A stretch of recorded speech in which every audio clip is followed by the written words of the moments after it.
Olá, para quem não me conhece, meu nome é Cristiana Meirelles, eu sou pediatra e infectologista pediátrica. E hoje a gente vai falar sobre mitos e verdades em relação à vacinação. O mercúrio presente nas vacinas causa autismo. Mito. O mercúrio é um dos componentes do timerosal, que é um dos conservantes mais utilizados em frascos que contêm várias doses da vacina. Ele é empregado desde 1930 em concentrações muito baixas, e a Organização Mundial de Saúde considera o mercúrio seguro e não cumulativo, porque o organismo libera rapidamente depois da aplicação da vacina. Inúmeros estudos sérios estão tentando provar uma relação entre vacina e o transtorno do espectro autista. E até hoje nenhuma evidência científica foi capaz de comprovar essa relação. Existem vacinas que não podem ser dadas junto com outras. Verdade. Via de regra, a aplicação conjunta das vacinas não oferece nenhum risco à saúde, porque o nosso organismo está preparado a responder a essas vacinas produzindo os anticorpos de forma adequada. No entanto, há casos em que a aplicação conjunta das vacinas pode gerar interferência na eficácia de uma ou de ambas as vacinas. Um exemplo são as vacinas contra febre amarela e sarampo, que idealmente elas devem ser aplicadas com intervalo de 30 dias entre uma e outra.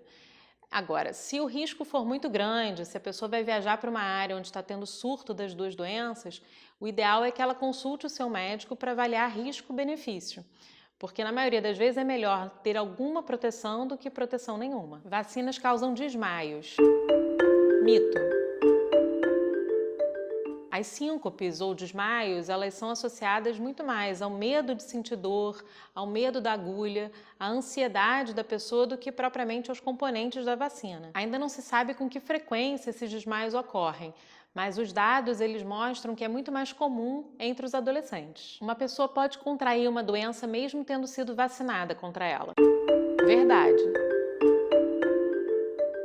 De maneira geral, após completar o esquema de vacinação, a pessoa fica protegida contra aquela doença. Mas a vacina não é 100% efetiva. Mas ainda que a vacina não consiga evitar a doença, elas com certeza amenizam a gravidade e previnem as complicações. Existem alguns fatores que influenciam no nível de proteção da vacina. Em relação à própria vacina, por exemplo, ela deve ser mantida na temperatura ideal, que é entre 2 e 8 graus Celsius, desde o momento da fabricação até a hora da aplicação, passando por todo o processo de transporte da vacina. E os esquemas de vacinação também devem ser respeitados. Então é importante prestar atenção na dose, na via de administração e o intervalo adequado para cada vacina e cada faixa etária. Em relação ao indivíduo que recebe a vacina, a idade dele, doenças pré-existentes ou algum tratamento que ele esteja fazendo que interfere na imunidade podem afetar o grau de proteção da vacina. Vacina da gripe causa gripe. Mito. A vacina da gripe contém um vírus influenza inativado, morto, na sua composição. Portanto, não é possível que cause doença. Alguns fatores geram esse mito.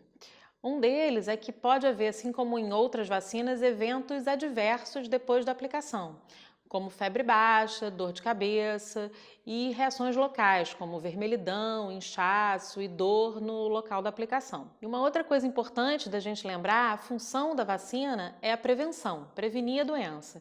Mas se a pessoa, quando for se vacinar, já estiver infectada com o vírus, ela vai desenvolver a doença.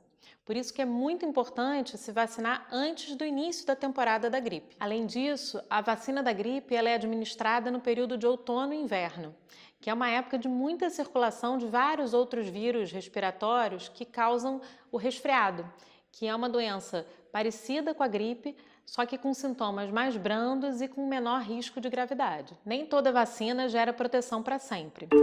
Verdade. Nem toda doença gera proteção para sempre. Assim acontece com as vacinas também.